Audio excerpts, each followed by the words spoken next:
लगातार लोग एसआईपी से अपने पैसे को वापस ले रहे हैं, क्यों? आम भारतीय एसआईपी से पैसा नहीं बना पाएगा। अच्छा, तो उसके मैं गाढ़े कारण आपको दूंगा, गाढ़े।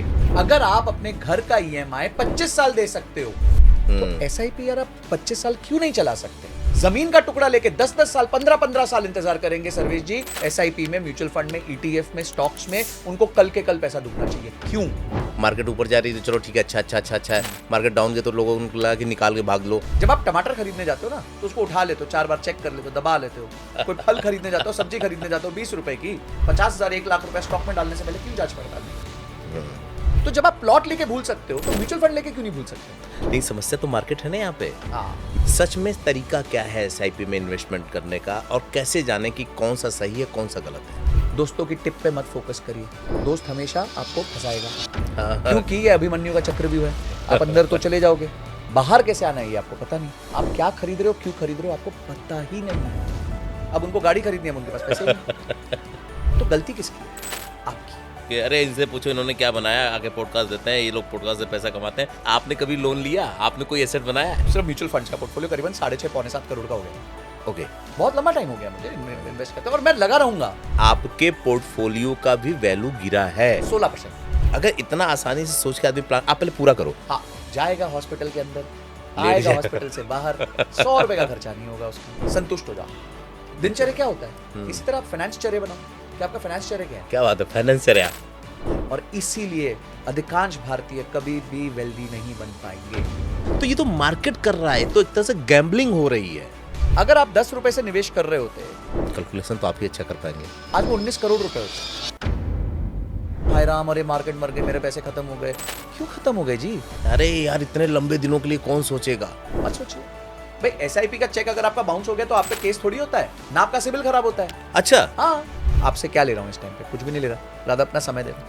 मैं क्यों दे रहा हूँ? क्योंकि मैं लोगों को बहुत स्ट्रगल करते हुए देखा हूँ। आप और मैं कौन से खेत की मूली है यार। मैं आपसे एक ही सवाल पूछता हूँ, पिछले 10 साल में आपने क्या रिटर्न बनाया? मुझसे बात करो, नहीं तो मुझसे बात करने का मतलब ही नहीं। पेशेंस का गेम है ये शेयर मार्केट। बिल्कुल। आप अपने बच्चे को पढ़ाते रहते हो, उसकी फीस देते रहते हो, इस तरह इधर भी फीस देते रहो। वो बच्चा आपका ख्याल रखेगा नहीं, पता नहीं, ये बच्चा जरूर ख्याल रखेगा आपका। ये जो अप एंड डाउन, ये सारी चीजें, तो इसके पीछे कुछ खिलाड़ी बैठे होते हैं जो गेम करते हैं। बिल्कुल, पिछले 6 महीने में धजिया उड़ गई उनकी सबकी। कितनी मेहनत और कितनी शिद्दत से लोग रुपया कमाते हैं, एक एक रुपया बचाते हैं, घर में रखते हैं कि मेरे काम आएगा। लेकिन किसी एक 1.5 सयाने ने मार्केट में एंट्री ली और बोला कि ये घर में रुपया रख के होगा क्या भाई, मार्केट में लेके आओ, एसआईपी में लगाओ, इन्वेस्ट करो, एफडी लो, ये करो वो करो। दुनिया पागल हो गई। जिनको लगा कि 10 रुपये है ना, वो भी लगा करके 10,000 करोड़ कमा लेंगे। ऐसे ही लालच में जाने कितने लोगों का डूब गया। एक चलन आया था जहां पे तमाम तरह के ऐड चला करके ये बोले गए कि भैया एसआईपी में पैसा लगाओ, दिन दूना रात चौगुना तरक्की होगी। और आजकल आप लोग खबरें देख रहे होंगे कि एसआईपी से जितना जल्दी हो पैसा वापस ले लो। एक मजेदार बात बताऊं, 100 एसआईपी होती है और 106 लोग अपनी एसआईपी से पैसा विड्रॉ कर रहे हैं। आइए आज आपको इसका सच बताता हूं, और जितने तरह के इन्वेस्टमेंट आप करने वाले हैं ना, उसका सच भी बताता हूं, उसके धागे खोलता हूं, ताकि आपकी जो गाढ़ी कमाई है ना, वो आप तक रहे। और जहां समझ में ना आए उसी तरह से कमेंट में लिख दीजिएगा जैसे पहले आप लोग लिखे थे, और उन सारे आपके कमेंट का भी जवाब मैं दूंगा। आज फिर से एक बार हम लोग स्वागत करते हैं संजय कथुरिया जी का। Thank you so much. Thank you Sarvesh ji. आपके बारे में सबसे अच्छी बात पता है क्या है? कि जब मार्केट अच्छी होती है तो आप कहते हो लगा दो, और जब मार्केट डाउन होती है ना, आप कहते हो ठहर जाओ, रुक लो, यानी सही राय देते हो। यही वजह है कि आपके 2 वीडियो पे इतने कमेंट आए कि मैंने कहा फिर से बैठ ही लेते हैं। पार्ट 3 बनता है। पार्ट 3 बनता है, 4 भी लाऊंगा, क्योंकि कुछ ऐसे सवाल है ना जो पार्ट 3 में नहीं हो सकते। सबसे पहले यही, अचानक से पिछले 10 दिनों से खबर ट्रेंडिंग में, और लगातार लोग एसआईपी से अपने पैसे को वापस ले रहे हैं, एसआईपी खत्म कर रहे हैं, क्यों? जब भी लोगों ने पैसा बनाने का सोचा है, उन्होंने सबसे इजी विकल्प ढूंढा है। ओके। पहले वो इजी विकल्प था कि फ्यूचर्स एंड ऑप्शंस कर लो। फिर लोगों को रियलाइज हुआ कि यार फ्यूचर्स एंड ऑप्शंस में तो पैसा बनता ही नहीं है। फिर जी स्विंग ट्रेडिंग कर लो, उसमें भी बनता नहीं है। तो फिर स्टॉक खरीद लो, स्टॉक बेच दो, उसमें भी नहीं बनता है। तो ये नया आया कि एसआईपी कर लो और एसआईपी में पैसा बन जाएगा। ठीक है। और मैं आपको बताता हूँ कि एक आम भारतीय एसआईपी से पैसा नहीं बना पाएगा। अच्छा, नहीं बना पाएगा। सबसे ज्यादा वही इन्वेस्ट करता है। हाँ, वो नहीं बना पाएगा। और आपको लगेगा संजय सर अभी तक तो आप ये बोल रहे थे एसआईपी से पैसा बनाओ, ऐसा, और आप ही कह रहे हो कि आम व्यक्ति, आम भारतीय पैसा नहीं बना पाएगा। उसके मैं गाढ़े कारण आपको दूंगा, गाढ़े। हाँ। ऐसे कारण दूंगा जो आप बाद में खुद ही बोलोगे हाँ जी ये मुश्किल है भारत में कि लोग इस तरीके से पैसा कमा पाए। ओके। देखिए, अधिकांश लोग, आपने जैसे भी कहा कि एम्फी का डेटा बता रहा है कि जनवरी में अगर 100 लोगों ने एसआईपी चालू करी थी, हाँ। तो पुराने सारे मिला मिलू के 106 लोगों ने एसआईपी बंद कर दी है। 61 लाख लोगों ने एसआईपी बंद करी है। ओके, 61 लाख लोगों के आसपास एसआईपी लोगों ने बंद कर दी है। ठीक है, तो अब ये लोग अभी आए थे मार्केट में, उसमें से काफी लोग होंगे जिन्होंने 6 महीने की होगी, 12 महीने की होगी, 18 महीने की होगी। क्या 12-18 महीने में आपको रिटर्न्स बन जाएंगे? कभी नहीं। कैसे बनेंगे? और पिछले 12-6 महीने में तो मार्केट नीचे गई है। तो मैं ये क्यों कह रहा हूं कि एसआईपीज में लोग पैसा नहीं कमा पाएंगे? उसका कारण है 3 चीजें। पहला, एम्फी कहता है कि अगर 100 लोग एसआईपी चालू करें तो उसमें से मात्र 11 लोग 5 साल के बाद भी कंटिन्यू करते हैं। ओके, 89 लोग बाहर चले जाते हैं। ठीक है। दूसरा, एक औसतन भारतीय जो है वो अपनी एसआईपी 18 महीने के आसपास एवरेज रखता है, उसके बाद बेच देता है। औसतन भारतीय। ओके, ठीक है, तो 100 में से एक तो 11 लोग ही 5 साल के ऊपर करते हैं, और अगर सबका एवरेज निकाला जाए तो वो 18 महीने। ठीक है। और तीसरा और सबसे बड़ा कारण है कि अगर आप एक 20 साल की एसआईपी करते हैं तो 20 साल की एसआईपी में लास्ट 5 साल में 50 से 60% आपका प्रॉफिट आता है। तो अगर आपका प्रॉफिट जो पूरा 20 साल में बनना है, उसका जो 50 से 60% प्रॉफिट है वो सिर्फ आखिरी के 5 साल में आता है। तो अगर आप 5 साल से ऊपर निवेश कर ही नहीं रहे, अगर आप 1.5 साल औसतन में अपनी एसआईपी बाहर कर रहे हो, तो भाई आप पैसा कैसे कमाओगे एसआईपी से? एसआईपी तो एक लॉन्ग टर्म विकल्प है। एसआईपी तो लॉन्ग टर्म इन्वेस्टमेंट के लिए है भाई। अगर आप अपने घर का ईएमआई 25 साल दे सकते हो, तो एसआईपी यार आप 25 साल क्यों नहीं चला सकते? आप समझो, एक ईएमआई और जा रही है, वहां मेरी वेल्थ बिल्डिंग हो रही है, यहां मेरी एसेट बिल्डिंग हो रही है। तो आपको एफडी में लोग 20-20 साल पैसा रख देते हैं, घर के लिए 25-25 साल लोन पैसा वापस करेंगे, जमीन का टुकड़ा लेके 10-10 साल 15-15 साल इंतजार करेंगे सर्वेश जी। पर जैसे ही इक्विटी में पैसा डालेंगे, एसआईपी में, म्यूचुअल फंड में, ईटीएफ में, स्टॉक्स में, उनको कल के कल पैसा दुगना चाहिए। क्यों ऐसी अपेक्षा है? सोना खरीद के रखेंगे 10 साल 20 साल पकड़ के रखेंगे, सिल्वर खरीद लेंगे तो उसको भी 10-20 साल पकड़ के रख लेंगे। तो यार ये मार्केट से, स्टॉक मार्केट से और म्यूचुअल फंड से क्यों इतनी गलत अपेक्षा लगा के बैठे हो? तो ये जो अपेक्षा है लोगों की कि भाई मार्केट में पैसा डाला और कल के कल डबल हो जाए और नुकसान ना हो, ये अपेक्षा आपकी मार्केट फुलफिल नहीं करेगा। अगर आप लंबा समय दोगे मार्केट को, रिश्ता लंबा निभाओगे, तो ये मार्केट इतना पैसा देगा जो ना आपको रियल एस्टेट दे सकता है, ना आपको गोल्ड दे सकता है, ना किसी कमोडिटी दे सकता है, ना कोई एफडी और पीपीएफ दे सकती है। क्या ऐसा तो नहीं कि इसके पीछे रीजन है कि लोगों को गोल्ड अपना सामने दिखता है, रियल एस्टेट की ज़मीन अपनी सामने दिखती है, एफडी का पैसा भी बैंक में सामने दिखता है, और उनको ये लगता है कि ये एसआईपी का पैसा तो मार्केट में चला गया, मार्केट ऊपर जा रही है तो चलो ठीक है, अच्छा है, मार्केट डाउन गया तो लोगों को लगा कि निकाल के भाग लो, क्योंकि वो पैसा सामने दिखता नहीं। क्या रीज़न मानते हैं आप? तो काउंसलिंग बहुत लोग करते हैं। देखिए, सबसे पहला रीजन यही है जो आपने कहा कि एक फिजिकल एसेट होता है, तो फिजिकल एसेट के साथ कंफर्ट होता है। ठीक है, आपने जमीन खरीदी, जमीन आपने 1 करोड़ में खरीदी, अब करोड़ में खरीदने के बाद 1 साल बाद मार्केट गिर गई और उसके लिए आपको मार्केट में 90 लाख रुपए का रेट आ रहा है, तो आप नहीं बेचोगे, छोड़ दोगे। 2 साल वेट करोगे, 3 साल वेट करोगे, 5 साल वेट करोगे, 10 साल बाद उसका रेट 1 करोड़ का समझो 2 करोड़ हो गया, तो आप बेच दोगे। आपको लगेगा यार मैंने 1 में खरीदा तो 2 में बेच दिया। आप ये नहीं सोचोगे मैं तो 10 साल रुक गया वहां पे। पर यही अगर मैं आपको कह दूं कि यार 1 का आपको 3 हो जाएगा, तो आप 10 साल रुक जाओ स्टॉक मार्केट में, तो नहीं होगा, क्योंकि पहली चीज आपने जो सही पकड़ी वो है आपका कि फैक्ट की फिजिकल एसेट नहीं है यहाँ पे। दूसरी चीज ये है कि लोगों को ये नहीं पता कि वो क्या खरीद रहे हैं और क्यों खरीद रहे हैं। ओके, जब वो स्टॉक मार्केट में आते हैं तो सर्वेश भाई एक फोन आएगा आपको आपके मित्र का कि सर्वेश जी आप है ना यार ये आरवीएनएल का शेयर खरीद लो, ये बहुत कड़क है। आपको आरवीएनएल का फुल फॉर्म नहीं पता, आपको ये नहीं पता आरवीएनएल करता क्या है, उसका रेवेन्यू सोर्स क्या है, उसका कॉस्ट क्या है, उसका प्रॉफिट क्या है, उसके पास ऑर्डर बुक क्या है, क्या किस बेसिस पे आपको कंपनी खरीद रहे हो, वो आप आपके दोस्त के बोलने के बेसिस पे खरीद रहे हो। जब आप टमाटर खरीदने जाते हो ना तो उसको उठा लेते हो, 4 बार चेक कर लेते हो, दबा लेते हो। कोई फल खरीदने जाते हो, सब्जी खरीदने जाते हो 20 रुपए की, तो ऐसे दबा लेते हो, उसको चेक कर लेते हो कि यार फ्रेश तो है ना। मतलब आप जब सब्जी खरीदने जा रहे होते हैं तो वो जो भाजी वाला होता है वो भी सारी सब्जियों को उठा देता है, चल तू उठ भाई, तू पानी डाल देते हैं कि तू फ्रेश लगनी चाहिए। बिल्कुल सही बात। तो जब आप 20 रुपए की सब्जी या 50 रुपए की सब्जी, 100 रुपए की सब्जी लेने से पहले इतना चेक जांच पड़ताल करते हो, तो 50,000 1 लाख रुपया स्टॉक में डालने से पहले क्यों जांच पड़ताल नहीं करते? तो लोगों को ये नहीं पता वो क्या खरीद रहे हैं, लोगों को ये नहीं पता वो क्यों खरीद रहे हैं, और लोगों को ये कॉन्फिडेंस नहीं है क्योंकि वो फिजिकल एसेट नहीं है, तो उनको लगता है कि यार मेरे हाथ से निकल गया तो वो गिर जाएगा और कितना भी गिर सकता है। पर अगर आपका गोल क्लियर है, अगर आपको पता है आप क्या खरीद रहे हो, आप क्यों खरीद रहे हो, मैं तो कहता हूं हमारे बुजुर्ग जो थे ना बड़े समझदार लोग थे। घर में बेटी पैदा हुई, भाई बेटी के नाम पे आज ही 100 ग्राम सोना खरीद लिया। बिल्कुल सही बात। या फिर क्या बोलते थे, हम हर महीने 1 ग्राम सोना बेटी के नाम का खरीदेंगे, 25 साल बाद शादी होगी तो 300 महीने 300 ग्राम सोना उस दिन हो जाएगा हमारे पास। ये एसआईपी नहीं तो और क्या थी भाई? ये एसआईपी तो थी। बिल्कुल सही बात है। जब आप धनतेरस पे गोल्ड खरीदते हो वो क्या है? एसआईपी तो है। हर धनतेरस पे आप गोल्ड खरीद रहे हो, वो एसआईपी है। एक बेटी पैदा हुई तो एक बाप बोलता है कि यार मैं इसकी शादी कराऊंगा, एक प्लॉट खरीद लेता हूँ, आज 20-25 साल बाद होगी तो उस टाइम पे ये प्लॉट इतने का हो जाएगा, मैं बेच के शादी करवा सकता हूँ। बिल्कुल सही बात है। ठीक है, घर में कोई लड़का लड़की कोई भी पैदा होता है तो माँ बाप कोई ना कोई उसके लिए एक पहले एफडी रख लेते थे या किसी प्रकार का सोना का, मतलब कोई एसेट खरीदते थे जो वो हमेशा कहते थे इसके आगे के काम आएगा। हाँ, इसके साथ वो भी बढ़ता रहेगा। तो अगर एक पिता ने अपनी बेटी के शादी के लिए प्लॉट खरीदा है तो ये तो बहुत समझदारी वाली बात है कि उसको गोल पता है, उसको ड्यूरेशन पता है, और उसको पता है कि मैं आज लिक्विडिटी मुझे नहीं चाहिए क्योंकि मेरे को 25 साल बाद पैसा चाहिए, तो आज मैं प्लॉट ले सकता हूं क्योंकि मुझे प्लॉट रोज नहीं देखना है।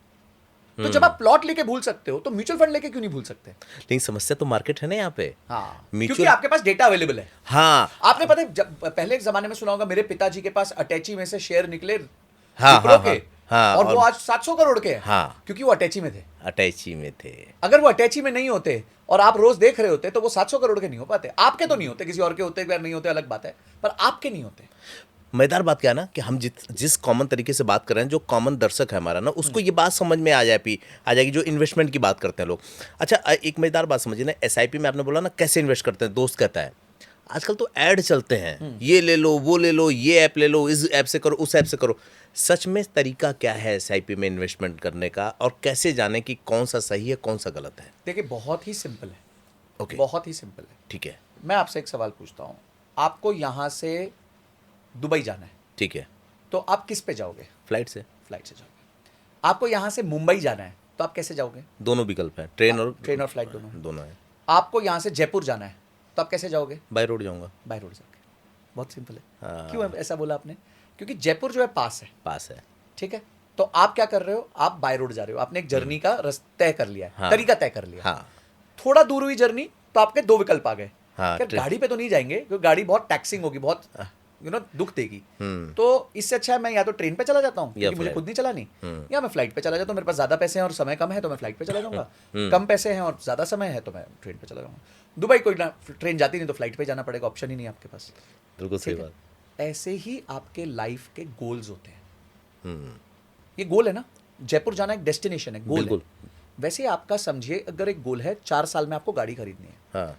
तो जब आप 4 साल में गाड़ी खरीदना चाहते हैं, 10 लाख रुपए की गाड़ी खरीदना चाहते हैं, तो आपका निवेश उस गोल के हिसाब से होना चाहिए, आपके रिस्क के हिसाब से होना चाहिए। अगर आप कहें कि मेरा गोल 4 साल में है और आप स्मॉल कैप और मिड कैप और ऐसे म्यूचुअल फंड्स ले लें तो आपका गोल पूरा नहीं होगा। क्योंकि स्मॉल और मिड कैप कंपनीज में कभी कभी वो जब नीचे जाते हैं उनको वापस आने में 4 साल लग जाता है। अच्छा, ये हुआ है पास्ट में। ओके। तो अब वो नीचे गया, वो वापस आने में 4 साल लग गए, हाँ। फिर उसके बाद वापस चल पड़ा। तो जब आपकी जर्नी छोटी है तो रिस्क कम लो और debt, fix deposit, gold, index funds, large cap, hybrid, इस तरह के म्यूचुअल फंड्स में पैसा डालो। हो सके तो 70-80% जो है वो डेट में डालो, यानी कि एफडी और ये सब चीजों में डालो, बॉन्ड्स में डालो, और बचा हुआ 20% इक्विटी में डालो, और इक्विटी में भी स्मॉल कैप और मिड कैप में मत डालो। अब लोगों ने क्या किया सर्वेश जी, लोगों ने बोला 2020-21 में कि भाई साहब मेरे को 5 साल बाद गाड़ी चाहिए, और अपनी ऐप खोली। ऐप में देखा जो सबसे अच्छा म्यूचुअल फंड है वो तो स्मॉल कैप है, तो उन्होंने खरीद लिया स्मॉल कैप। अब स्मॉल कैप चल रहा था अभी तक, अब अचानक से पैसा डाला हुआ स्मॉल कैप में 25% नीचे हो गया, अब उनको गाड़ी खरीदनी है, उनके पास पैसे ही नहीं। तो गलती किसकी है? आपकी है। Because you don't know what you own and you don't know why you own. आप क्या खरीद रहे हो, क्यों खरीद रहे हो, आपको पता ही नहीं है। अच्छा, अब आपका 10 साल का गोल है, ठीक है, आपको 10 साल बाद घर लेना है, तो आपकी अवधि बढ़ गई। अवधि बढ़ गई तो रिस्क क्षमता बढ़ गई, रिस्क की क्षमता बढ़ गई, तो अब आप क्या कर सकते हो, अपने पोर्टफोलियो में 30 से 40% तक मिड कैप और स्मॉल कैप का फंड ले लो। क्योंकि अगर नीचे जाके 3 साल में ऊपर आएगा तो आपको अच्छे रिटर्न दे देगा, उसके बाद 7 साल है उसके पास ब्रीदिंग स्पेस है।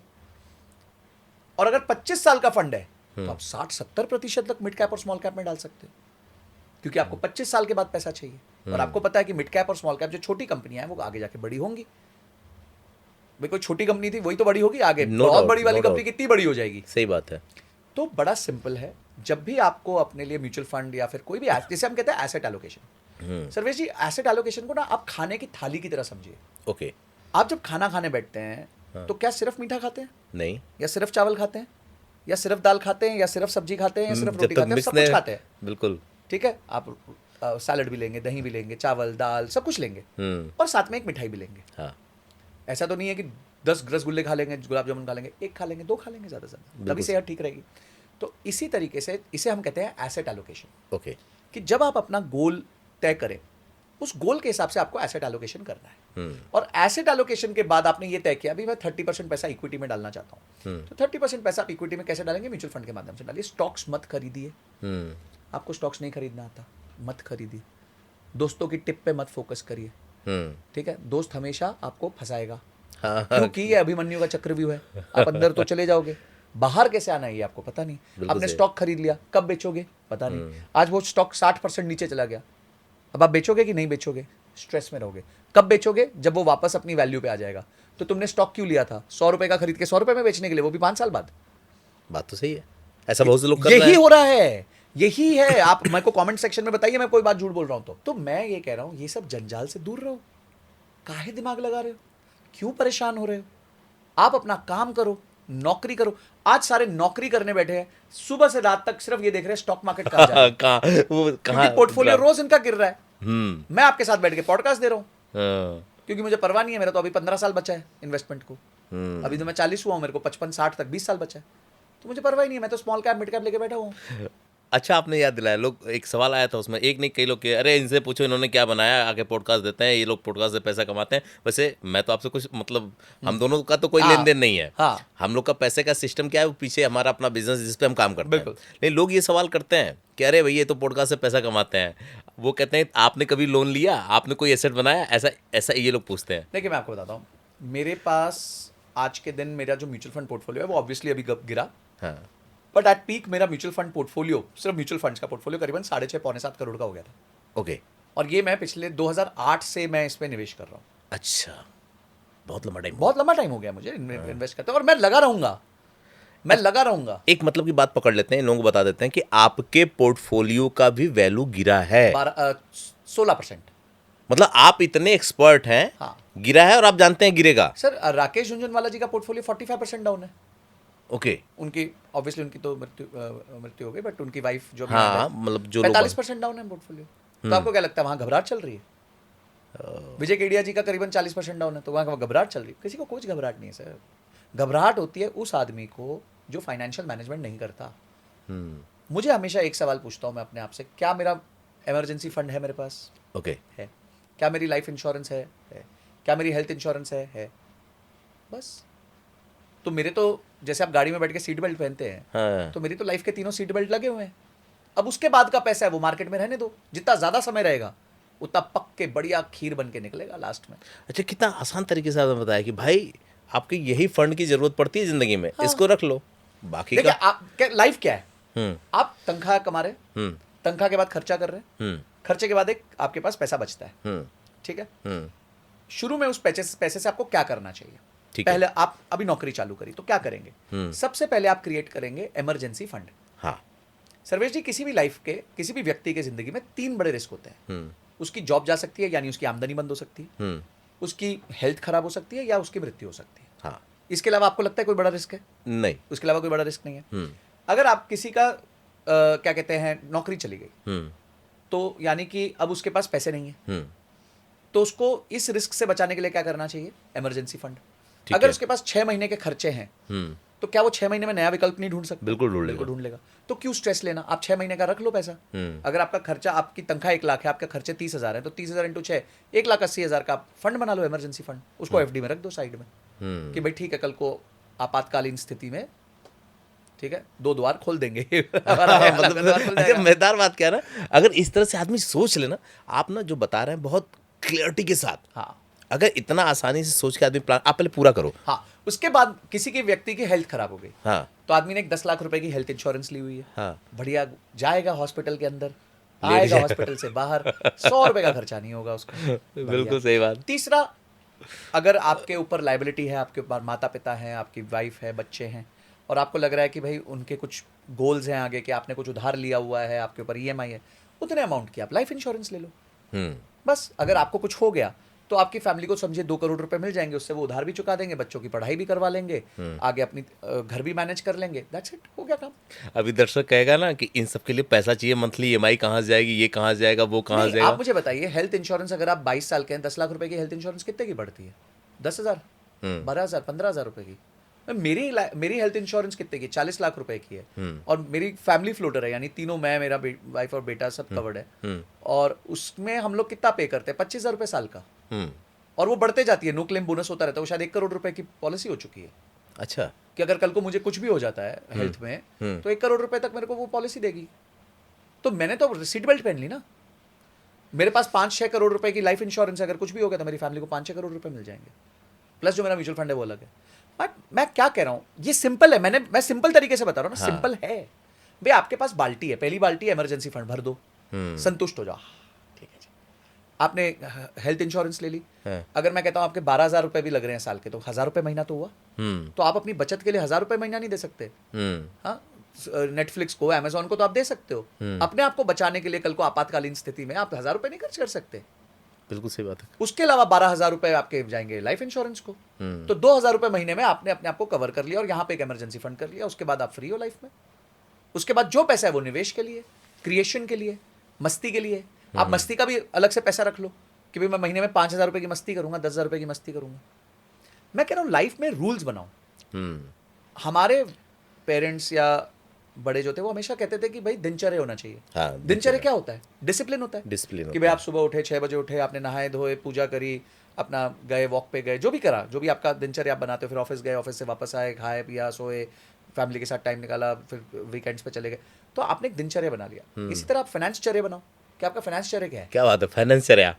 हाँ, आपकी फाइनेंस की दिनचर्या क्या है। हाँ, यानी कि आप जब महीना निकालते हो तो क्या आप ये देखते हो कि आपका कितना खर्चा हुआ, कहाँ पे हुआ, आपने अच्छे से अपने सेविंग्स कर पाए कि नहीं कर पाए, आपने अपना ये बकेट भर दिया कि नहीं भर दिया, और अगर कुछ पैसा बचा तो लॉन्ग टर्म वेल्थ क्रिएशन के लिए आप सोच रहे हो कि नहीं कर रहे हो, सोच रहे हो। देखिए हमारे यहाँ ना सिस्टम के हिसाब से जो होता है लोगों को बर्दाश्त है। सिस्टम बोलेगा बच्चों की पढ़ाई के लिए 23 साल तक महीने के पैसे देते रहो, सब देने को तैयार है। सिस्टम बोलेगा कि घर ले लो और 25 साल 300 महीने की ईएमआई भरो, सब देने को तैयार है।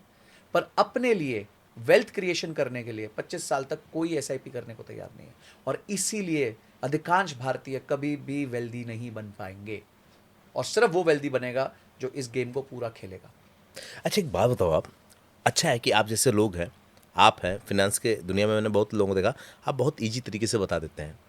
क्या आपको नहीं लगता कि ये मार्केट जानबूझ के लोगों को गुमराह करता है? ये मार्केट चाहता तो इतना इजी वे बता देता उनको, लेकिन वो तो पैसा लगवा करके डुबा करके खुद कमा के निकल जाता है। बिल्कुल सही है। अभी जो इन्वेस्टमेंट हो रहा है, जो मैं देख पा रहा हूँ, वो एडवर्टाइजमेंट की दुनिया की वजह से हो रहा है।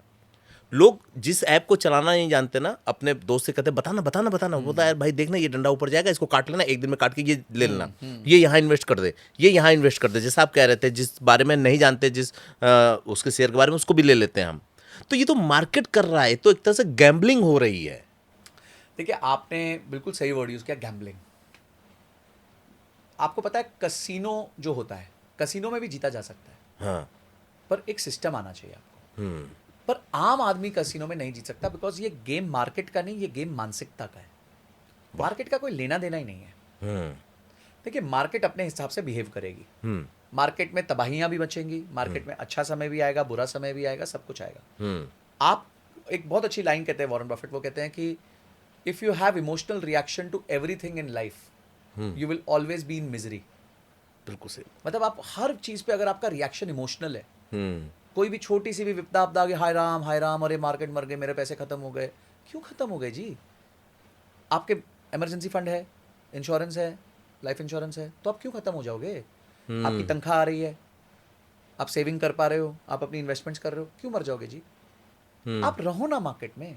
मैं आपको इतने सिचुएशंस बताऊंगा जब मार्केट ने इमेज प्रॉपर्ली बाउंस बैक किया है, वापस किया है, वापस आ गई घूम फिर के। 2008 में जिस दिन मैंने इन्वेस्टमेंट स्टार्ट की थी सर्वेश जी, वो था जनवरी 2008। आज आप चार्ट देख लो जाके, जनवरी 2008 के बाद मार्केट सिर्फ नीचे गिरी है, और छोटी मोटी नहीं गिरी, करीब 55% गिरी है, क्योंकि तब वो आ गया था 2008 का बड़ा क्रैश आ गया था। तो मैं तो बना रहा, लगा रहा। जब नीचे आ रही थी तब भी खरीद रहा था, जब ऊपर जा रही थी तब भी खरीद रहा था। 2013 में एक बार मैंने अपना पन्ना खोल के देखा, 5 साल बाद। अच्छा, 2,000 रुपए की एसआईपी करता था तब मैं। एक दिन पन्ना खोला, 60 महीने हो चुके थे, 1,20,000 रुपए लग चुका था। उस फंड की वैल्यू 2,40,000 रुपए थी। मैंने क्या किया? मेरी कौन सी समझदारी लगी उसमें? कुछ नहीं। और मैंने 18-19% का रिटर्न कमा लिया।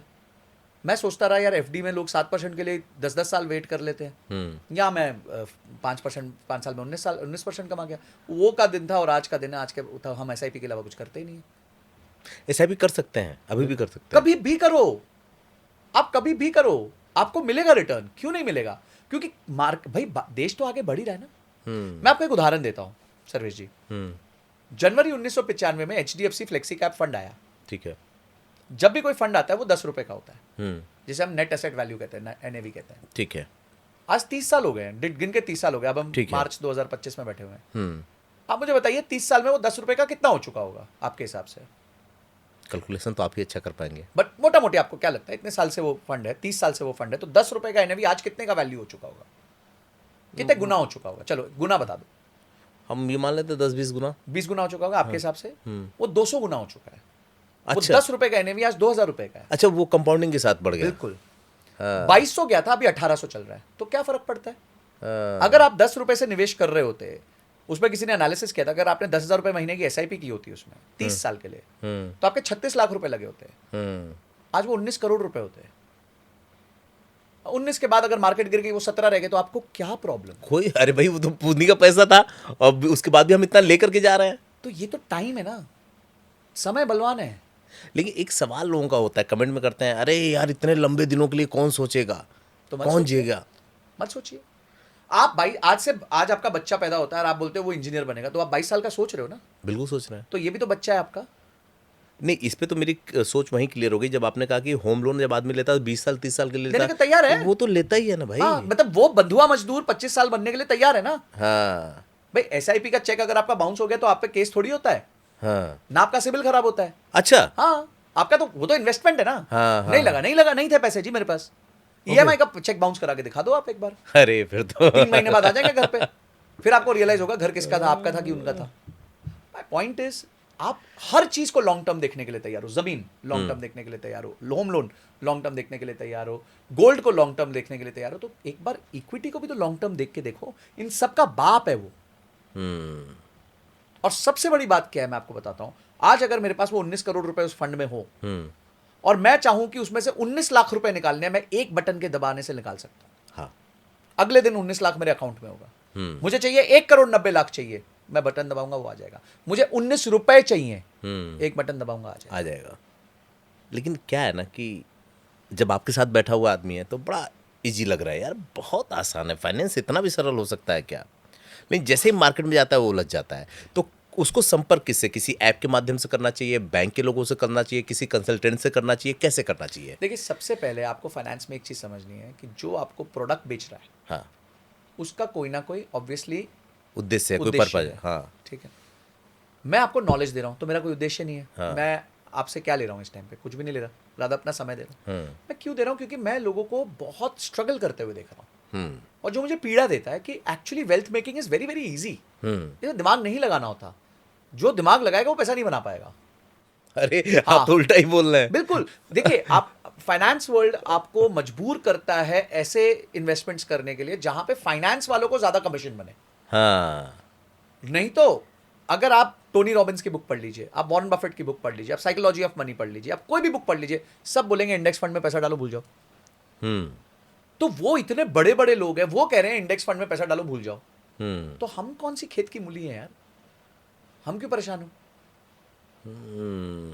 वॉरेन बफेट जो हैं, जो दुनिया के सबसे जबरदस्त फंड मैनेजर माने जाते हैं, पिछले 10 साल में वो भी S&P 500 को बीट नहीं कर पाए हैं, इंडेक्स को बीट नहीं कर पाए हैं। अब आप सोच लो, आप और मैं कौन से खेत की मूली है यार? मजेदार बात। लोगों को क्या होता है ना, कभी सर्वेश भाई वो एक स्टॉक खरीदेंगे, वो एक स्टॉक खरीदेंगे तो उसमें 40% बन जाएगा, तो उनको लगा अपुनिच भगवान है भाई, अपने को समझ आ गया कि कैसे खरीदना है। अगले में गया, अगले महीने चला गया। मैं आपसे एक ही सवाल पूछता हूँ, पिछले 10 साल में आपने क्या रिटर्न बनाया? मुझसे बात करो, तब बात करना, नहीं तो मुझसे बात करने का मतलब ही नहीं। हम छोटा सोच ही नहीं सकते ना। मैं तो आज आपको क्या बोल रहा हूँ, मैं तो अभी 20 साल और रुकने वाला हूँ। अभी मैं आपको एक और उदाहरण देता हूँ। नैस्डैक 100 जो इसका स्टॉक मार्केट है यूएस का, जब 2008 का क्रैश आया ना, 4000 पॉइंट से 1000 पॉइंट पे आ गया था। अच्छा। 75% गिर गया। हाँ। उस दिन सबने क्या बोला? हाय हाय, लुट गए, बर्बाद हो गए, खत्म हो गए। आज पता है कितना है? कितना? 21,000। 1000 से 21,000 गया। कितने साल में? 17 साल में। 17 साल में आपका पैसा 21 गुना हो गया। उसमें कितने लोग आउट हो गए होंगे, कितने बस लोग यहां तक खत्म हो जाते हैं। 1000 पे बाहर हो गए थे सारे, और और जो जो 1000 पे घुसा हाँ। वो आज देखो इतना जबरदस्त रिटर्न कमा गया। अच्छा, क्या मजेदार बात है ना कि जो आप कह रहे थे ना कि 10 साल का चार्ट लेके आओ तब मुझसे बात करो। हाँ। यहाँ आदमी 1 साल 2 साल का चार्ट लेता है, 2 महीने का चार्ट लेकर के घूमता रहता है, दिखाता रहता है इसमें इतना पैसा, अपना सब गवा देता है। बिल्कुल। ऐसे देखिए वेल्थ मेकिंग सर्वेश भाई बहुत आसान है। आपको पिच पे बने रहना है। टेस्ट मैच है, ये T20 नहीं है। T20 आपका खुद का करियर है। अगर आप अच्छा जॉब ले सकते हो, कोई स्किल सीख सकते हो, एक्टिव इनकम बढ़ा सकते हो, तो वो करो ना। आप ये स्टॉक मार्केट की तरफ क्यों देख रहे हो? आप अपने बच्चे को पढ़ाते रहते हो, उसकी फीस देते रहते हो, इस तरह इधर भी फीस देते रहो। वो बच्चा आपका ख्याल रखेगा नहीं, पता नहीं, ये बच्चा जरूर ख्याल रखेगा आपका। समझना इसी तरह से पड़ेगा। अच्छा, बुजुर्गों ने जो कहा था ना, आप शुरू में कर रहे थे, धैर्य रखो, पेशेंस का गेम है ये शेयर मार्केट। बिल्कुल। इन्वेस्टमेंट्स हमेशा से पेशेंस का गेम रहा है। आप किसी भी व्यक्ति से बोलोगे जिसने जमीन में पैसा कमाया, मेरे दादाजी ने खरीदी थी। हाँ, दादाजी ने खरीदी मतलब आज कितने साल हो गए होंगे? 40 साल हो गए। 40 साल। तब प्रॉफिट बना ना, तब जाके एक वेल्थ क्रिएट हुई। आज अगर मैं कहता हूं 10 वाली चीज 2000 हो गई, आपका क्या दिमाग लगा? आपने 10 लाख रुपए डाले होते, आज 20 करोड़ रुपए होते वो। Just imagine. और आपका 1 रुपए का दिमाग नहीं लग रहा उसमें। तो मेरा सिर्फ सबसे ये अनुरोध होगा कि हमारी स्टॉक मार्केट अच्छी है। उसमें ऐसे समय आएंगे जब मार्केट्स खराब होंगे, जैसे 2008 का क्रैश आया। तो मार्केट को फिर से वो लेवल पे लाने को, आगे लेके जाने को 3 से 4 साल लग गए। पर उसके बाद आज देखो कहां पे। हाँ, ठीक है, तो पूरा 2020 में क्रैश आया, 40% मार्केट नीचे चली गई। मात्र 12 महीने के अंदर मार्केट रिकवर कर गई थी। अभी पीछे जब वो यूक्रेन की वॉर चालू हुई 2022 में, मार्केट 22% नीचे गिरी थी। अभी तक मार्केट उतनी गिरी नहीं है वैसे परसेंटेज टर्म्स में। अभी तो 15% गिरी है, तब 22% गिरी थी 2022 में शुरुआत में। बट मार्केट रिकवर कितने टाइम में हो गई? 1 साल के अंदर हो गई। फिर मार्केट फिर से 10-11% गिरी थी, फिर से रिकवर हो गई। मार्केट रिकवर हो जाएगी जी, और जिस दिन हो जाएगी ना, आप उस दिन घुसोगे, और जिस दिन हो जाएगी मैं उस दिन पैसा कमा के बैठा हूंगा। हमारा रूल है सर्वेश जी, जिस दिन मार्केट गिरती है हम खरीद लेते हैं। सोचते ही नहीं, दिमाग ही क्यों लगाना इस सब चीजों में? क्योंकि हम आज के लिए खरीद ही नहीं रहे हैं। मैं एक बार वॉरेन बफेट की, मैं तो उन्हीं को सुनता हूँ, मेरे हिसाब से उनसे ज्यादा किसी को सुनने की जरूरत भी नहीं है। तो उन्होंने बड़ी अच्छी बात बोली। किसी ने बोला कि how do you prepare for a bear market. Bear market मतलब जहां मार्केट्स गिरती है, बुल मार्केट मतलब जहां मार्केट उठती है। ठीक है। तो how do you prepare for a bear market? तो उन्होंने बोला कि भाई जैसे मैं रोज भाजी तरकारी खरीदता हूँ, मैं उसी तरह स्टॉक्स खरीदूंगा। मुझे क्या फर्क पड़ता है वो महंगे हो रहे हैं सस्ते, मैं तो खरीदता रहूंगा। आपको ये समझना है, आज अगर आप 10,000 रुपए डालते हो SIP, ठीक है, और कोई चीज 100 रुपए की, तो आपके पास कितने यूनिट आएंगे? 100 आएंगे। 100 आएंगे। पर यही चीज अगर 75 की हो गई तो आपके पास 133 यूनिट आ जाएंगे। हाँ, यानी आपके पास यूनिट ज्यादा हो जाएंगे। हाँ। और जैसे जैसे आपके पास यूनिट ज्यादा होंगे और भाव उसका वापस आएगा, वो तो आपके पास तो ज्यादा यूनिट पे प्रॉफिट होगा। बिल्कुल सही बात है। तो आप तो प्रॉफिटेबल हो गए। आपने क्या दिमाग लगाया इसमें? हाँ, इसे हम कहते हैं रुपी कॉस्ट एवरेजिंग। इसीलिए मैं बता रहा हूं, मैंने पूरी दुनिया देख ली है इसमें। सबसे लड़ लिया हूं मैं। मेरे फादर हो गए, top of the line fund managers हो गए, सब कोई हो गए। कोई भी बीट नहीं कर पाता इनको, मार्केट्स को कोई नहीं बीट कर पाता। बहुत मुश्किल है। मतलब आप समझिए 100 में से 5-10 लोग होंगे जो मार्केट को बीट कर सकते हैं, और वो भी 10 साल के होराइजन में, और उनको ढूंढना बहुत मुश्किल है। अच्छा, क्या ये सच है कि ये जो अप एंड डाउन, ये सारी चीज़ें, तो इसके पीछे कुछ खिलाड़ी बैठे होते हैं जो गेम करते हैं? बिल्कुल। जो अपना कमा के जाते हैं और मार्केट में जिसको पेशेंस नहीं होता वो लूज करके चले जाते हैं। बिल्कुल। देखिए, आपको ये समझना है कि ये गेम कुछ लोगों के लिए एक एक्टिव गेम है। ओके। और उसमें वो आपके जैसे, देखिए कसीनो कैसे जीतता है? हाँ, हमारे जैसे वजह से तो जीतता है। हाँ। एक कसीनो क्यों आपको फ्री में दारू पिलाता है, फ्री में खाना खिलाता है, फ्री में सब कुछ करता है? पता है, कुछ जगहों पे जो अच्छे प्लेयर्स होते हैं उनको टिकट, बिजनेस क्लास टिकट देता है, उनको होटल का रूम फ्री देता है, dinner on the house, drinks on the house देता है। कसीनो क्यों देता है ये सारी चीजें? क्योंकि उसको पता है ये आएगा और 10 लाख रुपए हार के जाएगा। हमारा ये सब खर्चा क्या है? लाख रुपए का। चल ठीक है, कोई चक्कर नहीं। तो हमारे तो 90 लाख 9 लाख का प्रॉफिट हो गया। तो आपको ये समझना है कि अगर आपसे पैसे कमाए जा रहे हैं तो आप प्रोडक्ट हो। आज जीरो था जो कंपनी है, उसका प्रॉफिट है साल का करीबन 4,700 करोड़ रुपए प्रॉफिट। मैं रेवेन्यू नहीं कह रहा हूं। ओके। टैक्स देने के बाद 4,700 करोड़ का प्रॉफिट है, जिसमें से तीनों फाउंडर 50-50 करोड़ की सैलरी भी लेते हैं। अच्छा, ये उसके बाद है। हाँ, ठीक है। तो वो कैसे पैसे कमा रहे हैं? वो निवेश से नहीं कमा रहे हैं, वो आपका निवेश करवा के कमा रहे हैं।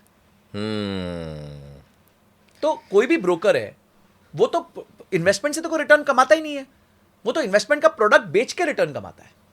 समझ रहा हूँ मैं। ये तो माल बेच रहा है ना आपको। जिस तरीके से आप धनिया, भाजी, सब्जी, तरकारी, शैम्पू, साबुन खरीदते हो, ये आपको फाइनेंशियल प्रोडक्ट्स दे रहे हैं। तो आपको ध्यान रखना है ना भैया। आप किसी घर में घुसे और उधर लिखा है कि बिवेयर ऑफ अ डॉग, और आप अंदर चले गए, कुत्ते ने आपको काट लिया, तो कुत्ते की गलती थोड़ी है, गलती आपकी है। लिखा तो था बाहर बिवेयर ऑफ अ डॉग। तो आप जब, मैं आपको बता रहा हूँ, लाइफ को सिंपल रखिए, दाल चावल में खुश रहिए, सब्जी रोटी में खुश रहिए। हर बार गुलाब जामुन की प्लेट बनाने की कोशिश मत करिए, नहीं तो डायबिटीज हो जाएगा। इसी तरीके से इन्वेस्टमेंट्स में बेसिक चीजें करिए, अपने आप को सेट कर लीजिए, अपने रिस्क को कवर कर लीजिए, उसके बाद एक अच्छा जीवन जिए। आप जीवन जीने आए हो, स्ट्रेस लेने नहीं आए हो। आज अगर मेरे मार्केट में मेरा पोर्टफोलियो कम हुआ था तो ज्यादा कहीं तो कम हुआ था। बिल्कुल सही बात है। मेरे कौन से गए, मैंने बनाए थे, मार्केट ने दिए थे, मार्केट ने ले लिए, मार्केट फिर दे देगा, फिर ले लेगा, फिर दे देगा, फिर ले लेगा, अंत में मार्केट दे के ही निकलेगा। मेरे फादर 1980 से इन्वेस्टमेंट्स कर रहे हैं, ठीक है, उनको बड़ा शौक है, रोज 2-4 शेयर खरीदेंगे, 2-4 शेयर बेचेंगे, वो मस्ती करते हैं। उनसे ज्यादा रिटर्न्स मैं कमाता हूँ बिना कुछ किए। बेटा देख, मैंने ये कर दिया, आज मैंने ये कर दिया, आज मैंने ये कर दिया, आज मैंने, मैं क्या, उनके लिए वो फन है क्योंकि वो ओल्ड हो चुके हैं, तो उनको अपने आप को एक्टिव रखना है, तो उनको अच्छा लगता है। पर मैं ये कह रहा हूं कि आपके पास काम है भाई, आपकी नौकरी है, नौकरी में तनख्वाह बढ़ाओ, व्यवसाय में तनख्वाह बढ़ाओ, इनकम बढ़ाओ, धंधा करो, बिजनेस करो, साइड इनकम करो, हसल करो, अपनी इनकम बढ़ाओ, घूमो फिरो, मस्ती करो, हर चीज बजट के हिसाब से करो, अपने इमरजेंसी फंड क्रिएट करो और निवेश को रहने दो 20 साल 25 साल। जिस तरीके से आप अपना करियर बनाते हो, जिस तरीके से पढ़ाई करते हो, जिस तरीके से सब कुछ करते हो, उस तरीके से निवेश को भी एक टाइम दो। मजेदार बात क्या है ना कि आपने वो बताया कि लोग सवाल करते हैं कि भाई ये जो इन्वेस्टर आते हैं या शेयर मार्केट का काम करने वाले हैं, मेरे एक शो में किसी ने कमेंट किया था कि ये तो शेयर मार्केट की बात करते हैं और उनको देखता हूँ जगह जगह पे पॉडकास्ट पे बैठते रहते हैं, उनको टाइम कहाँ मिलता। आपने उसका ही तोड़ झोड़ लिया कि भाई अपन को शेयर मार्केट करना ही नहीं रोज वाला। आपको पता है मैं शेयर मार्केट दिन में कितने मिनट देखता हूँ? कितने मिनट? 5 मिनट बस। 3:15 पे अलार्म है, क्योंकि 3:15 पे मुझे ये देखना होता है कि मार्केट नीचे है कि ऊपर है। अच्छा। अगर नीचे है तो मैं सामान खरीद लेता हूँ, ऊपर है तो मैं सामान नहीं खरीदता हूँ। बस इतना है, इतना ही देखता हूँ। उसके अलावा मेरे को मार्केट देखने की जरूरत ही नहीं है, क्योंकि आपको खरीदना बेचना नहीं है। मेरे को खरीदना है, मेरे को बेचना है ही नहीं, बेचना नहीं है, मेरे को सिर्फ खरीदना है। हाँ। और कब खरीदना है? जब मार्केट नीचे जाती है। तो अभी पिछले दिनों में तो बहुत खरीद करी हमने, मजबूरी में, क्योंकि हमारा तो रूल है कि गिरेगा तो खरीदेंगे, तो गिरा, हमने खरीद लिया। तो मैं तो सिर्फ 5 मिनट देखता हूँ मार्केट को, बाकी मैं जाके अपना काम कर रहा हूँ, मैं वीडियोस कर रहा हूँ, पॉडकास्ट कर रहा हूँ, अपनी सब कुछ अपना एक्टिव काम कर रहा हूँ मैं। तो आप उन सारे लोगों के धंधे बंद करवा देंगे जो स्क्रीनशॉट दिखा दिखा के शेयर मार्केट मैं तो चाहता हूँ कि एक आम भारतीय सब कुछ छोड़ के चुपचाप म्यूचुअल फंड के माध्यम से पैसा डाले। म्यूचुअल फंड एक सबसे अच्छा माध्यम लगता है मेरे को पैसा डालने का। दुनिया में जहां भी आप बड़ी इकोनॉमीज में जाएंगे, सब जगह म्यूचुअल फंड ETFs जो है उन्हीं के माध्यम से पैसा डलता है। डायरेक्ट स्टॉक्स में बहुत कम लोग ट्रेड करते हैं। ओके।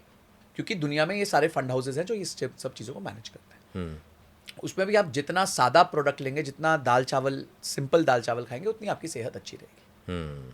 और लॉन्ग टर्म में, शॉर्ट टर्म में हो सकता है आपको लगे कि कोई आपसे आगे निकल गया, कोई पीछे निकल गया, कोई ये निकल गया। अब आप देखिए, जिन लोगों ने स्मॉल एंड मिड कैप खरीदे थे पिछले 4 साल में, उन्होंने बहुत मजे किए। पिछले 6 महीने में धजिया उड़ गई उनकी सबकी। और जिन्होंने लार्ज कैप खरीदे थे, उन्होंने 4 साल में बहुत अच्छा नहीं कमाया, पर पिछले 6 महीने में उनकी धजिया नहीं उड़ी।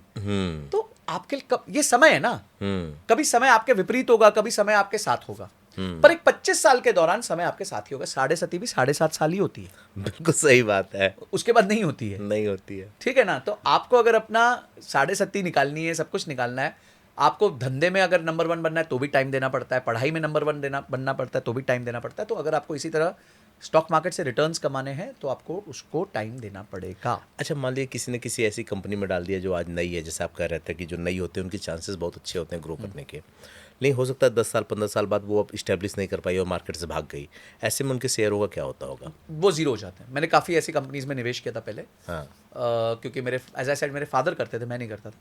तो उन्होंने कुछ कंपनीज ऐसी खरीद ली। हाँ। जैसे मैं आपको नाम बताता हूँ, DS कुलकर्णी है, DHFL है, जेट एयरवेज है, गीतांजलि जेम्स है।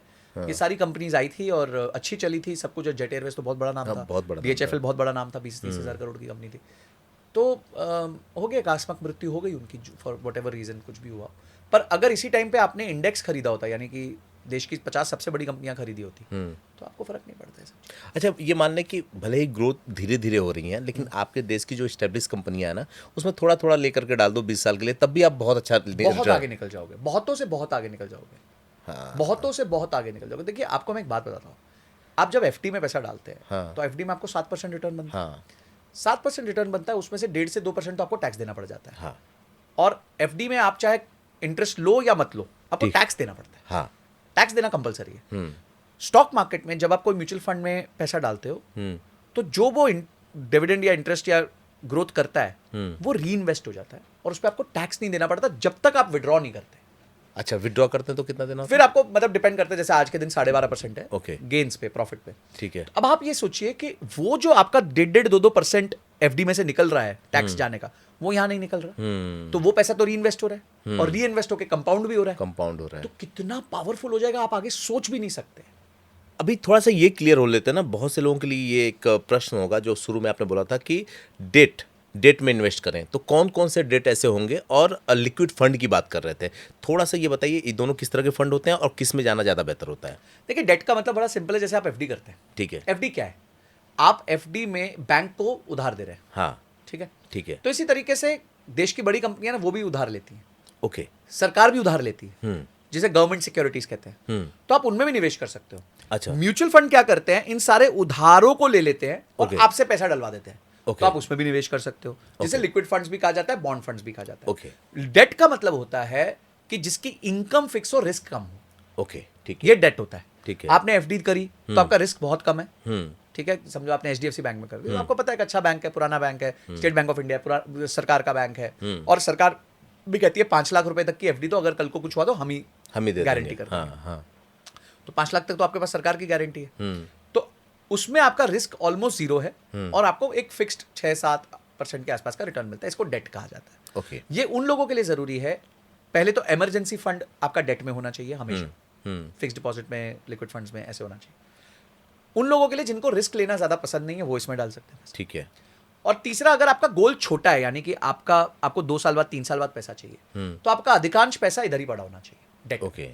क्योंकि 3 साल में मार्केट कैसा बिहेव करेगी ये हमारे कंट्रोल में नहीं। जैसे मैंने बताया, काफी टाइम होता है जब मार्केट को 5-5 साल भी लग जाते हैं रिकवर करने को। हम्म। तो आपको 20 साल 25 साल के होराइजन में मार्केट अच्छा देती है, पर कभी कभी 3 साल के होराइजन में अच्छे रिटर्न्स नहीं देती। जैसे 2020 से लेके 23 तक बहुत अच्छे रिटर्न्स दिए, पर 2017 से 20 तक बिल्कुल। मर गए क्योंकि वो क्रैश आ गया। तो अगर किसी ने 2017 में पैसा डाला था कि मैं 2020 में गाड़ी ले लूंगा, तो उसकी गाड़ी छोड़ो, उसका टायर भी नहीं आया होगा। ठीक है? क्यों? क्योंकि मार्केट क्रैश कर हाँ। पर यही अगर उसने 2017 में डेट लिया होता, यानी कि फिक्स डिपॉजिट करा होता या वो सब किया था, और 2020 में फिर भी वो गाड़ी ले पाता, क्योंकि मार्केट गिरने से डेट का कोई फर्क नहीं पड़ता, उसको कोई इशारा नहीं। तो ये सारी बेसिक चीज़ है। देखो, मैं क्या कह रहा हूँ, आपने जिंदगी भर निकाल दी, आपने मुगलों की हिस्ट्री पढ़ ली, ब्रिटिशर्स की हिस्ट्री पढ़ ली, ठीक है, ज्योग्राफी पढ़ ली, साइंस पढ़ लिया, मैथ्स पढ़ लिया, सब कुछ पढ़ लिया, सर 3 महीने के लिए फाइनेंस भी पढ़ लो यार।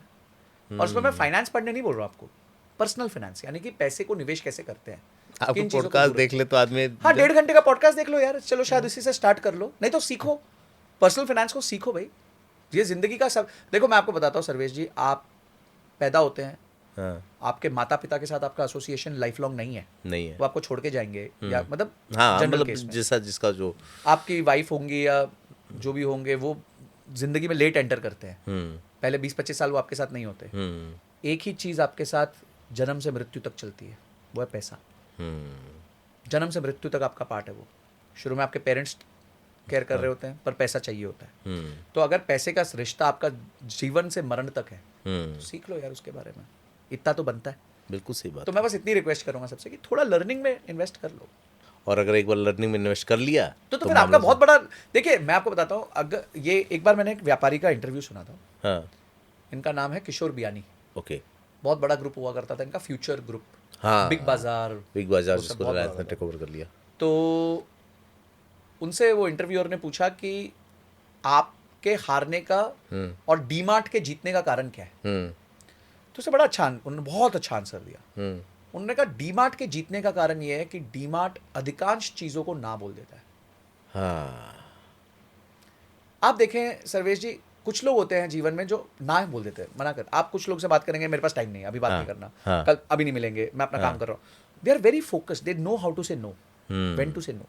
हमारे यहाँ कोई इन्वेस्टमेंट LIC लेके आ गया, हाँ हाँ बैठे बैठे, अच्छा साइड कर, ये 10 लाख इसको दे दिए, 5 लाख इसको दे दिए, 2 लाख इसको दे दिए। अरे तुम साला सेंटा क्लॉस हो गया? आर यू सेंटा क्लॉस कि भाई कि सबको उठा के पैसा दे दिया? ना बोलना सीखो। जितना ज्यादा आप ना बोलना सीखोगे ना अपॉर्चुनिटी को, उतना जिंदगी में ज्यादा तरक्की करोगे। ये बात किशोर बियानी जी के इंटरव्यू में थी। जब उन्होंने पूछा आप क्यों हारे, तो उन्होंने बोला कि यार हमारे जीवन में ना हम हर चीज को हाँ बोलते रहे, इसलिए हार गए। पिक्चर बनानी है, हाँ बना देंगे, यहाँ भी स्टोर खोलना है, हाँ खोल देंगे। तो आप जिंदगी में जितनी चीज़ों को हाँ बोलोगे ना, आप कंट्रोल नहीं कर पाओगे। लाइफ में आप बहुत कम कर सकते हो, बहुत कम काम कर सकते हो, पर अगर आप उसको हाइपर फोकस से करो तो बहुत ज़बरदस्त रिजल्ट्स जनरेट कर सकते हो। ये तो सही है। जहाँ हम ना नहीं बोलते ना, कई बार अपनी जिंदगी की व्यक्तिगत चीज़ों में भी फंस जाते हैं, Yes. परिवार में फंस जाते हैं, लाइफ मैनेज नहीं कर पाते हैं। बिल्कुल। क्योंकि और पता है लोगों की फिर आपसे उम्मीद होती है, यार ये तो पिछली बार तो हाँ बोला था, आप क्यों ना बोल रहे हैं? आप क्लियर हो जाओ, मैं ये चीज़ करूंगा, ये चीज़ नहीं करूंगा।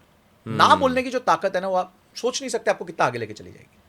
हाँ, क्योंकि फिर तो हम कंसंट्रेट हो जाएंगे, बाकी सारा कुछ तो हमारा बच जाएगा। लेकिन आदमी के अंदर लालच होती है, उसी लालच के चक्कर में, चाहे मार्केट हो, समाज हो, या कहीं भी, उसी चक्कर में वो फंसता है जी जी। कि उसको लगता है कि यार अगर हाँ बोल दूंगा तो ये भी मिल जाएगा, वो भी मिल जाएगा, उस चक्कर में सब चला जाता है। अच्छा, मुझे एक बात बताइए, जो महंगाई का दौर है ना, इसमें अपने वित्त को कैसे मैनेज करें, अपने फाइनेंस को कैसे मैनेज करें, ये एक बहुत बड़ा वो है। देखिए, जब आपका महंगाई, मैं महंगाई नहीं बोलूंगा, मैं कहूंगा जब आपकी क्षमता नहीं है। हाँ हाँ, ये मान लीजिए कि हमारी क्षमता नहीं, तो उस व्यक्ति की क्षमता नहीं है। हाँ, महंगाई मेरे को नहीं लगता इज द राइट वर्ड। ये पता है, मेरे को एक बात, बहुत अच्छी बात किसी ने बोली थी। मैंने जाके बोलते यार तुम्हारी शर्ट, ऐसे मेरे को किसी ने बोला, तो मैं हाँ यार मेरी ना शर्ट टाइट हो गई है। हाँ, तो बड़ी अच्छी बात बोली उन्होंने, बोले बेटा तुम्हारी शर्ट टाइट नहीं हुई, तुम मोटे हो गए हो। हाँ, सही शर्ट तो बात वही है। है, तो तुम शर्ट को क्यों ब्लेम कर रहे हो? ये हर जन की मानसिकता है। महंगाई बढ़ गई है, हाँ, महंगाई नहीं बढ़ी है। महंगाई तो मतलब वो तो बढ़ने वाली चीज़ है, वो रुक नहीं सकती। ठीक है, बढ़ेगी बढ़ेगी, उसका आप कुछ कर सकते हो क्या? नहीं कर सकते हो। हाँ, कभी ज़्यादा बढ़ेगी, कभी कम बढ़ेगी। ठीक है, तो अगर आप अपनी क्षमता नहीं बना पा रहे तो पहले आप अपने आप को पूछो ना कि क्यों नहीं बना पा रहे हो। इस जीवन में इतना काम नहीं करोगे कि अपनी महंगाई, अपने खर्चों को कवर कर सको। तो क्षमता बना रहे हो। अगर आपकी क्षमता इस टाइम में नहीं है, तो अगर आपकी क्षमता नहीं है ना, तो अपनी इच्छाओं को दबाओ। ओके, पति की बात। या तो क्षमता करो, क्षमता को बढ़ाओ, कमाई बढ़ाओ और भरपूर खर्चे करो। पर अगर आप आज नहीं कर पा रहे हो तो इसलिए नहीं है कि महंगाई बढ़ गई है, इसलिए कि आपकी क्षमता नहीं है। अगर आज भी आप ऐसी स्किल नहीं पैदा कर पा रहे जिसके माध्यम से आप महीने का 50-70 हज़ार 80 हज़ार नहीं कमा पा रहे, तो कहीं तो आपने भी मेहनत नहीं करी भाई। ठीक है, तो अब समाज तो आपके हिसाब से नहीं चलेगा, सिचुएशन आपके हिसाब से नहीं चलेगी। मैं हमेशा कहता हूँ परिस्थिति को मत बदलो, मनस्थिति को बदलो। मनोस्थिति को बदलो, तो वो ज़्यादा इंपॉर्टेंट है। तो अगर आपकी क्षमता नहीं है खर्चे मैनेज करने की, तो कृपया करके अपनी इच्छाओं पे रोक लगाएं इमीडिएटली। आपके हिसाब से बचत और निवेश में लोग सबसे बड़ी गलती क्या करते हैं? बचत और निवेश में सबसे बड़ी गलती करते हैं कि उनको पता ही नहीं होता कि वो कमा कहाँ रहे हैं और गवा कहाँ रहे हैं। ओके, पैसा आ कहाँ से रहा है, जा कहाँ से रहा है, कौन सा नलका खुला है, कहाँ बाल्टी में छेद है, कुछ पता नहीं है। बहुत लोगों के खर्चे अजीबो गरीब होंगे, किसी के बहुत सारे सब्सक्रिप्शन होंगे, किसी के बहुत सारे डिनर होंगे, कोई स्विगी जोमेटो से बाहर से मंगा लेगा, कोई जहाँ पैदल जा सकता था वहाँ भी ओला उबर कर लेगा। तो आई थिंक आज आप, मैं बिलीव नहीं करूँ, मैं जब बॉम्बे जाता हूँ, मैं बॉम्बे जाता हूँ, मेरे घर के नीचे ना ऑटो की लाइन लगी होती है। वहाँ वो ऑटो सिटी है, मतलब वहाँ ऑटो ही ऑटो। मतलब मैं जाऊँगा तो मैं ऐसे नहीं, मैं उबर बुक कर रहा हूँ, कुछ बुक कर रहा हूँ, मैं बैठा नीचे गया, ऑटो पे चले गए। तो आई थिंक आपको ना लाइफ में कभी भी चीज़ एंटाइटल्ड फील नहीं करनी चाहिए। अरे मैं तो इतना ये हो गया हूँ तो मैं ऑटो पे क्यों ना जाऊँ, क्या फर्क पड़ता है भाई, मेरे को पहुँचना है जगह, बिल्कुल सही उस टाइम पे पहुँचना है, ज़्यादा ज़रूरी है मेरे लिए। तो आई थिंक छोटी छोटी चीज़ें आपको जो कंट्रोल करनी चाहिए, आपको अपने भाई जैसे निर्मला सीतारमण जी हर साल आके अपना वित्त पूरा सिचुएशन प्रेजेंट करती है कि मैं इधर खर्चा करूंगी, इधर खर्चा करूंगी, इधर खर्चा करूंगी, इधर खर्चा करूंगी, पिछले साल मैंने यहाँ किया था, यहाँ किया था। उस तरह आपका वित्तीय बजट कहाँ है, आपका बजट कहाँ है, आपका सालाना बजट कहाँ है? तो आई थिंक ये सब चीज़ें लोग जो है मिस्टेक कर रहे हैं कि अपने बजट्स प्रिपेयर नहीं करते, उनके आवन जावन का उनको पता नहीं है, कहाँ लीकेज है उनके पूरे लाइफ में वो उनको पता नहीं है, उसको फिक्स करने का तरीका पता नहीं है, और उसके अलावा अपनी इच्छाओं को मारना नहीं जानते। देखो भाई, आपकी ना सारी इच्छाएं नहीं पूरी होंगी अगर आप में क्षमता नहीं है। तो या तो अपनी क्षमता बनाओ या कुछ इच्छाओं को दबाओ, और एक जीवन में देखो, मैं ये कहता हूँ कि जो चीज़ आपको पसंद है उस पर खर्च करो, पर जो चीज़ नहीं पसंद है ना उसको बिल्कुल ही बाहर कर दो। अगर आपको ट्रैवल करना पसंद है तो उधर खर्च करो, पर इसका मतलब ये नहीं कि अब आप ट्रैवल भी करोगे और घर पे जब आओगे तो फिर खाना बाहर से ही खाओगे, फिर तो हो गया, फिर आप खत्म हो गए ना। आप हर चीज़ नहीं मैनेज कर, या तो क्षमता बढ़ा लो, वही घूम फिर के बात वहीं आ रही है। ये लव ट्राइंगल है, ठीक है, कि खर्चा, निवेश और कमाई, इसका ट्राइंगल है। इन तीनों को बैलेंस करना है आपको। इसमें जितनी कमाई बढ़ा दोगे बाकी दोनों भागती रहेंगी आपके साथ साथ साथ साथ साथ। मैं हंस क्यों रहा था, मुझे एक चीज़ याद आ गई, कमेंट याद आ गया। अभी आप बता रहे थे कि आप ऑटो से चलते हैं, ऐसे खर्चा बचाते हैं, वैसे खर्चा बचाते हैं। उस पर किसी कमेंट किया था कि संजय कथुरिया जी कौन सी गाड़ी से चलते हैं, वो अपनी लाइफ स्टाइल को कैसे मैनेज करते हैं, जरा ये भी बता दीजिए, लोग जान ले आप कौन सी गाड़ी। मतलब मैं जानता हूँ कैसे चलते हैं आप, मैं बता दूं कि आप कैब से भी चलते हैं, ऑटो से भी चलते हैं, बड़ी बड़ी गाड़ी है उससे भी चलते हैं, लेकिन ओवरऑल आप अपने लाइफ को एक्सप्लेन करें, क्योंकि आप एक सेलिब्रिटी हैं उन सारे लोगों के लिए जो इस दुनिया में काम कर रहे हैं। देखिए सर्वेश जी, मैं बड़ा सरल व्यक्ति हूँ। मैं हमेशा कहता हूँ कि जब मैं मर्सिडीज अफोर्ड कर सकता था, मैं होंडा सिटी में चलता था। हाँ, आज मैं फॉर्च्यूनर में चलता हूँ। पर ये ना, जो फॉर्च्यूनर है या जो भी चीज़ें हैं, ये मेरे रूल के अंदर है। हम्म, ऐसा नहीं है कि मैंने इनके लिए, अगर मैंने इनको ईएमआई पे भी लिया है हम्म, तो इनकी ईएमआई ऐसी होती है जो मेरे लिए कोई बहुत बड़ा नंबर नहीं होती। हम्म, और मैंने पहले अपने आप को फाइनेंशियली फ्री किया है। देखिए लाइफ में आपके ना, जब आप यंग होते हैं तो दो चॉइस होती है आपके पास, या तो आप फ्रीडम को चुनो या लाइफस्टाइल को चुनो। ठीक है। मैंने 16 साल हम्म, फ्रीडम को चुना है, लाइफस्टाइल को नहीं चुना है। मेरे दोस्त शनिवार रात को 10-10 हज़ार रुपये उड़ाते थे, मैं नहीं उड़ाता था। तो आज आप ये आंकोगे कि नहीं, आज तो आप फॉर्च्यूनर में चल रहे हो या फिर आप बिजनेस क्लास जाते हो या कुछ भी करते हो, ये वो तपस्या है 16-18 सालों की जो मैंने उस टाइम करी थी। जब मेरे दोस्त उस टाइम लगे हुए थे खर्चा करने में, और मैं उस टाइम बचत करके उसको निवेश कर रहा था। तो आज अगर मैं इस स्थिति में हूँ तो वो मेंटेन कर पाया। तो जो व्यक्ति 16-18 साल का डिसिप्लिन मेंटेन करेगा, वो बाद में इतना लेके चला जाएगा कि फिर उसके लिए ये फॉर्च्यूनर, मर्सिडीज बहुत छोटी मोटी बातें रह जाएंगी। लो भैया, जान लो आप लोग कि संजय कथुरिया जी कैसे संजय कथुरिया बने। आपको जो दिखता है अमूमन उसके पीछे एक बहुत बड़ी लंबी यात्रा भी होती है। एक सवाल ये है कि जिसके पास सीमित फंड हो ना, वो पहला निवेश कहाँ करे? शेयर मार्केट में या सेविंग में या फिर इस तरह से इक्विटी वगैरह में? देखिए सबसे पहले तो सीट बेल्ट सिंपल है, emergency fund, okay, health insurance, life insurance, ठीक है। सबसे पहली चीज़। बस अपने माइंड को क्लियर कर लो, ये आपका सीट बेल्ट है। आप गाड़ी इसके बिना चलाओगे नहीं। हाँ, आपकी गाड़ी का छः छः छः तब खुलेगा जब आपकी ये तीनों चीज़ें पूरी हो जाएंगी। क्योंकि उस दिन आपका जो कॉन्फिडेंस होगा ना लाइफ में, वो अलग लेवल का होगा। ये बात तो सही है। आप सोचिए कि आपको पता है कि आपकी जॉब जाए तो भी चिंता नहीं, आपकी हेल्थ खराब हो तो भी चिंता नहीं, और खुदा ना खास्ता आपको कुछ हो जाए तो आपके परिवारजनों को भी, आपने स्वजनों को भी सेव करके रखा हुआ है। तो ये ताकत है ना, आपको अलग लेवल की मिलती है। उसके बाद जब ये सारी आपने मैनेज कर ली, सीट बेल्ट पहन लिया, तो उसके बाद मुझे लगता है कि आपको जो निवेश करना चाहिए वो अपने गोल्स के हिसाब से करना चाहिए। ओके, फिर आप लिख लीजिए कि आपके लाइफ के गोल्स क्या हैं, उनके हिसाब से निवेश कीजिए। पर एक रूल बनाइए लाइफ का। जैसे मेरा रूल था, 5% मेरी इनकम ओके, का निवेश यहां होगा। हो, चाहे वो नया कोर्स हो, चाहे वो किसी क्लब की मेंबरशिप हो, या किसी कम्युनिटी का मेंबरशिप हो, या कोई इवेंट पे जाना हो, या कोई कॉन्फ्रेंस पे जाना हो, या कोई नेटवर्क मीटिंग पे जाना हो, ये सारी चीज़ों के लिए 5% मेरी कमाई का निवेश तय था। ये आपकी सबसे मज़ेदार बात है जो आप मतलब मुझे लगता है कि हर जगह आप लोगों को बताते हैं हाँ। कि भाई आप अपनी ब्रेन स्टॉर्मिंग कीजिए, चाहे किसी भी रूप में कीजिए। बिल्कुल बिल्कुल। आज आप खुद लिखिए, मुझे बताइए कि आप पिछले 12 महीने में आपने कितने कोर्सेज लिए, कितना समय आपने सीखने पे निवेश किया दिन में, कितने इवेंट्स अटेंड किए, कितने कॉन्फ्रेंसेस अटेंड किए, अपने आप को अपस्किल किस तरीके से किया। आप लिख के बताइए, आपको शर्म आ जाएगी। और अगर आती है शर्म तो आज से चालू कीजिए। मैं कहता हूँ ठीक है, कल तक नहीं कर रहे थे, आज से कर लीजिए। बात तो सही है। कौन रोक रहा है आपको?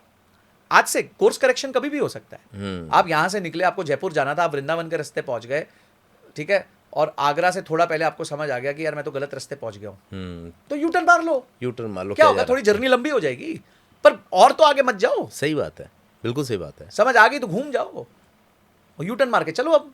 तो आप अगर गलत दिशा में ज्यादा तेजी से जाओगे तो ज्यादा जल्दी बर्बाद होगे। जितना जल्दी खुद को करेक्ट करोगे भाई, उतनी ही जल्दी आपकी और मैं चीजें। बता रहा हूं, आप कुछ भी कह लो, अगले 20-25 साल अगर आपको इस धरती पे जीना है, 25-30 साल, जितने भी साल जीना है, आपको मेहनत करनी पड़ेगी।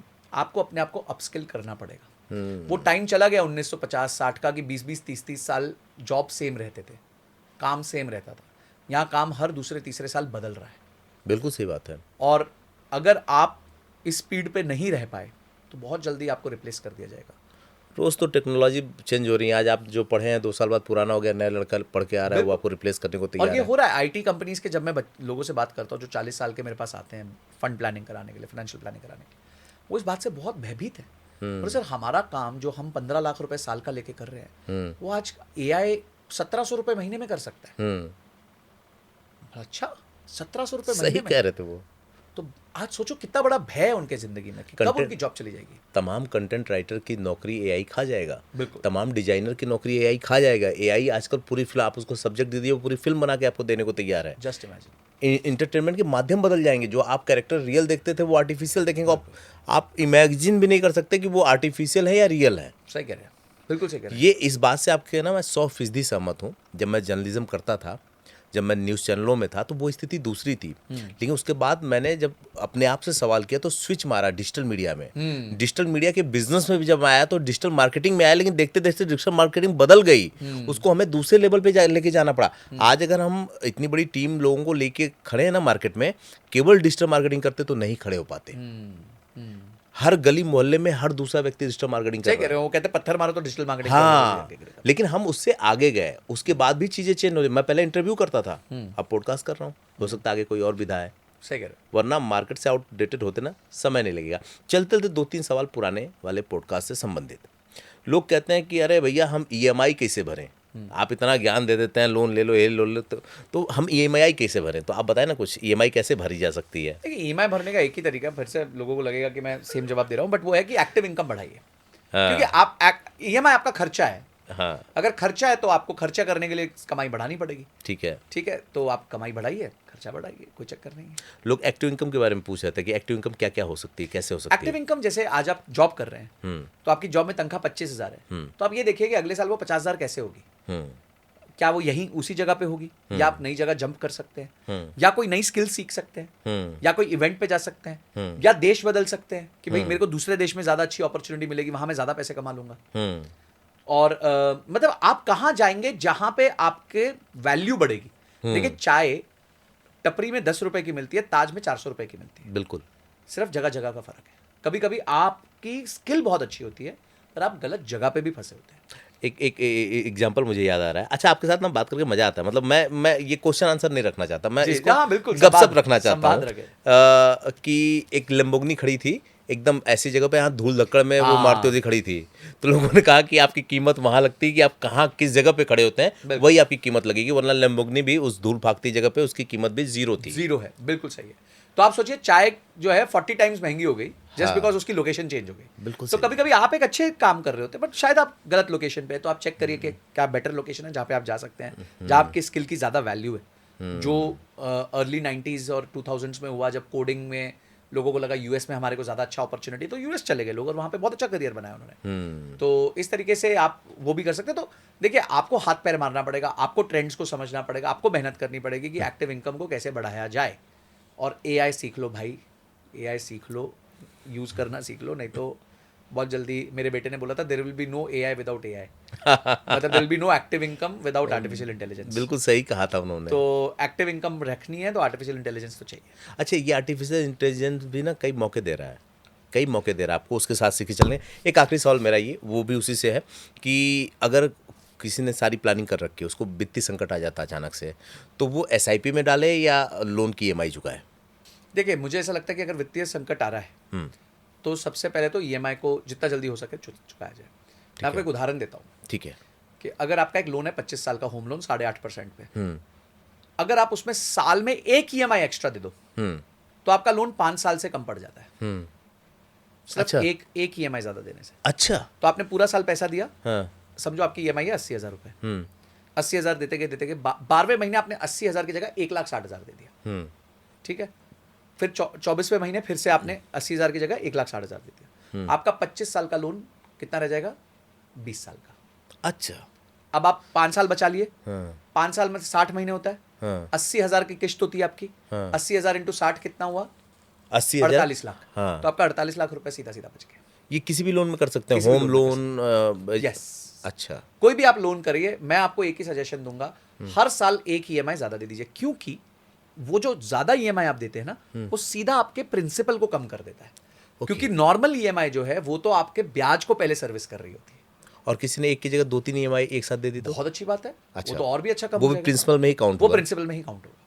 तो Okay. मैं तो कहता हूँ सिंपल एक रूल कर लो ना, ये तो कोई बहुत बड़ा प्रॉब्लम नहीं है। हाँ। अगर आप 80,000 रुपए दे रहे हो, क्षमता है, हाँ। तो एक 80,000 रुपए और टिका दो साल सही भर बात में, है। तो आपका सीधा 48 लाख रुपए बच जाएगा। क्या बात है। मतलब ये बहुत छोटी छोटी चीज़ है जो लोग अगर समझ ले तो शिकायत करना बंद कर देंगे। बिल्कुल। एक आखिरी सवाल और, मतलब आपके साथ बैठने में लालच आती है कि एक सवाल और, एक सवाल और। मुझे ये बता दो कि किसी ने पूछा ही था ये कि जो अलग अलग लोन होते हैं, एजुकेशन लोन और पर्सनल लोन और इस तरह के, उसमें अंतर क्या होता है और ब्याज किस अंतर से लगाते हैं उसके ऊपर? देखिए, जितना लोन बिना कोलैटरल के होगा हाँ, उतना उसका ब्याज दर ज्यादा होगा। ओके।